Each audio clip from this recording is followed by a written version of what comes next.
AP deputy CM Pawan Kalyan ప్రముఖ పుణ్యక్షేత్రం కొండగట్టు ఆంజనేయ స్వామిని దర్శించుకున్నారు. ఆలయం వద్ద పవన్ కళ్యాణ్ కు అర్చకులు ఘన స్వాగతం పలికారు. అనంతరం టీటీడీ ఆధ్వర్యంలో కొండగట్టు ఆలయ అభివృద్ధి పనులకు ఆయన శంకుస్థాపన చేశారు. 35,19,00,000తో నిర్మించే ధర్మశాల, వసతి గృహాలకు పవన్ కళ్యాణ్ శంకుస్థాపన చేశారు.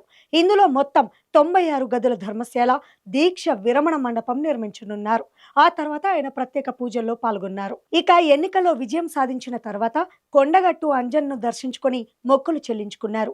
ఈ సమయంలోనే కొండగట్టు క్షేత్రానికి సుదూర ప్రాంతం నుంచి వచ్చే భక్తులు పడుతోన్న ఇబ్బందులను కొందరు పవన్ కళ్యాణ్ దృష్టికి తీసుకొచ్చారు. దీక్ష విరమణ మండపం, విశ్రాంతి గదులతో కూడిన సత్రం అవసరమని అధికారులు, అర్చకులు కోరారు. ఆలయ అభివృద్ధికి సహకరించాలని విజ్ఞప్తి చేశారు. టీటీడీ సహకారంతో కొండగట్టు క్షేత్రంలో వీటి నిర్మాణానికి పవన్ కళ్యాణ్ ప్రతిపాదనలు చేశారు. ఇదే అంశాన్ని ఏపీ సీఎం చంద్రబాబు దృష్టికి తీసుకెళ్లడంతో పాటు టీటీడీ చైర్మన్ బిఆర్ నాయుడుతోనూ ఆయన చర్చించారు.